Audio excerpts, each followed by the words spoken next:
George Clancy, what a pleasure to speak with you. How are you doing? Not too bad at all, no, Paul, and yourself? I'm doing fine.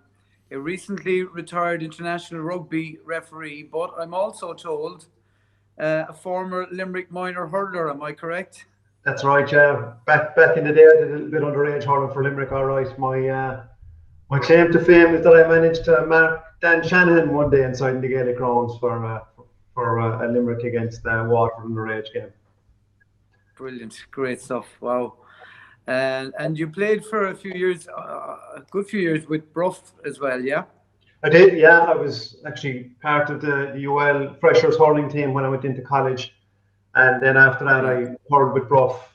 We reached the quarter final of the county championship there in the late 90s. I was on that team, and then we said the rugby refereeing took off around that time as well with me. So I kind of had to prioritise one over the other.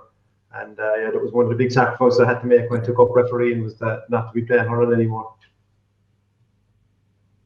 Yeah, what a wonderful career you had with rugby, though. We were all always very proud of you.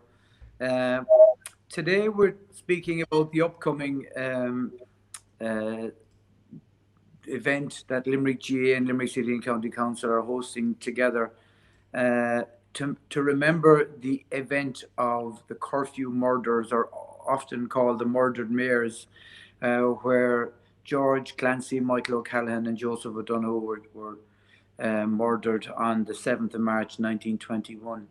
And of course, George Clancy was your great granduncle. Um, were you aware when you were growing up of the historical significance of the name George Clancy and your great granduncle's place in history? Very much so, yeah. The name George has been in the Clancy family for about 7 generations now. So I suppose it's an unusual enough name maybe in our parts. And I've been made aware from a very young age the connection to George, the murdered mayor. He was a Grange man himself, lived quite close to where I was brought up. So naturally enough, he would have been a big presence in our lives, in our history as we were coming up along. Family, George, would you have reflected on those events of the Limerick curfew murders much? Did it have a presence in your lives? Would have for sure. We'd naturally been very proud of the murder of Mayor George Clancy, and I suppose it kind of kept us going in school projects there for years. But I actually took it a step further when I went to university. I did my thesis on George Clancy, and that gave me an opportunity to research it a little bit more and dig a little deeper. And one of the surprising things for me is whatever about the knowledge that we'd have in our family, the story of the murder mayors of Limerick didn't seem to have a huge traction nationwide. Say in comparison to the mayors of Cork that died around the same time. I mean, not that that's a competition or anything like that, but it was just interesting to see the contrast as to how it was publicised. Yeah, you're right. It hasn't really had the same national prominence, and why it's difficult to know. Um, your great granduncle was an ardent participant in the national movement, and and what is now UCD, while he was there, he was great friends with Michael Cusack, the founder of the GA, and indeed a great friend of James Joyce. Outside of his political activism, what do you know about your great granduncle? Yeah, well, it seems to me that he lived the life of an Irish nationalist, and most of the things that he was involved in could be traced back to the nationalist movement, if you will. I mean, he had a great interest in Irish, for example. He was involved in Conor Gaeilge. He was involved in the GAA himself. And he helped to establish what became the precursor of the Irish Boy Scouts, Fianna Éireann. So even he lived that life, and I'm sure it would have been a very exciting time in Irish history to be involved in things like that, as a lot of these organisations were getting off the ground, and he was in there at the ground floor. But as a person, from what I've read and researched, like, he seemed to be a very good reader himself, and he had a great interest in international and domestic affairs. Um, he was just the character in some of Joyce's books.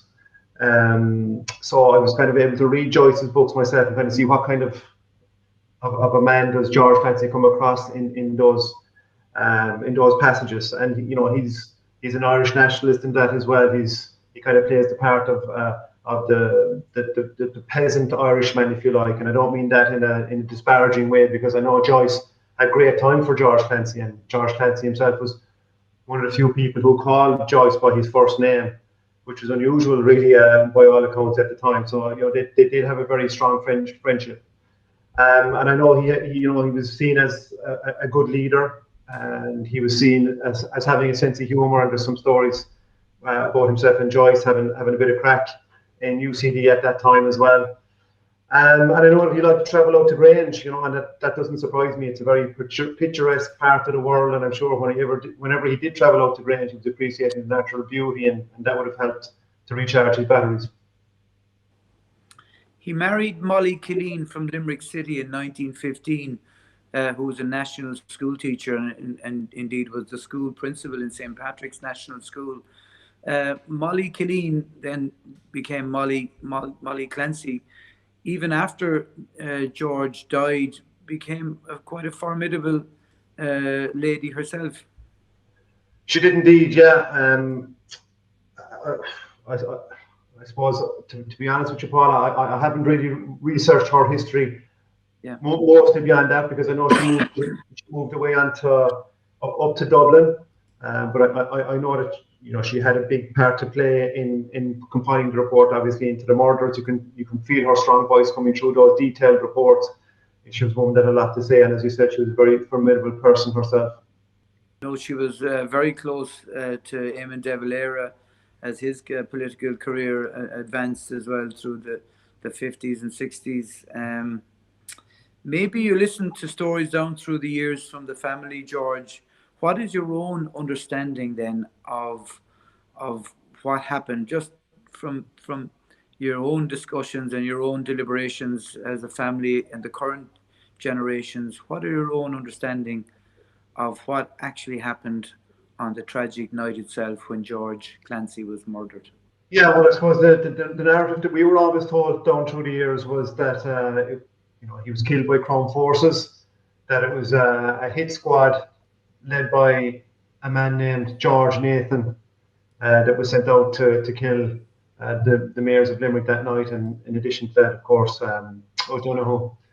So I've nothing to dispute that narrative that came down through, that I've read, the reports of both wives of the mayors. Yeah, I know there's been some speculation in more recent times as to, what may have happened, and were there Irish gunmen involved? But again, I have absolutely no evidence to support that, and it would seem fanciful to me. There was a recent report actually in the Sunday Independent on February the 7th, and again, I find nothing in there to disagree with that report. As I said to you, Paul, before, I just don't have any evidence of that, and that's a narrative probably that might have suited Crown forces a little bit more to push, but again, it's something that we wouldn't really accept. Well, I wouldn't accept that narrative anyway. And that's from somebody I've been to Kew Gardens, or to Kew myself, to the public office that keeps those records. Many of them are still not available to the public, and maybe they will be in the next number of months when the 100 years is up. But I've heard nothing along those lines to say that's a correct account of what happened on that night. When you stand on Clancy Strand, it must mean an awful lot to you, George. It does, yeah, it does for sure. Every time you walk up there, you'd be casting your mind back to the events of what happened on that particular night. It's nice that his name is honoured in that way. I work in Limerick City. I have an office that overlooks that part of Limerick City, so it's something that you'd always be looking across at. It will always be, a presence and something that you'll be remembering as you go along. And finally, George, as we approach the centenary of the murdered mayors, how do you and your generation of the family feel and reflect on the life and the life that might have been uh, of George Clancy? Yeah, it's awful to reflect on the whole thing. To be honest with you, it's awful to reflect on what happened that night. The sheer brutality of it. I'm about the same age now as George Clancy was then. So to put myself in his shoes and to think that somebody could come in the middle of the night and just end your life is just awful, awful to contemplate. Um, I suppose we reflect on, what might have been. He was still a young enough man. He was only, he might have gone on to represent Limerick in the Dáil. He was very well connected with people who loom large in Irish history. He was very well connected with De Valera and other people like that. So it would have been, maybe there was a loss there. There was a loss to what he might have done and contributed to in the future. We're obviously proud of the man he was, and we're proud to carry on his name in our branch of the Clancy family. I know there's other branches out there as well that are equally proud of him. But it's 100 years ago now, and I reflect on the fact that I got to meet the Queen of England back in 2015 when I was there, invited as part of the World Cup squad of referees, and I contemplated should I even go. But I suppose things move on. It is 100 years. We remember what's happened. We're always mindful of that, but we can always build better relations with our neighbours in the future. George, it's been a great pleasure to speak with you. Thank you for your time. Absolute pleasure, lads. Thank you.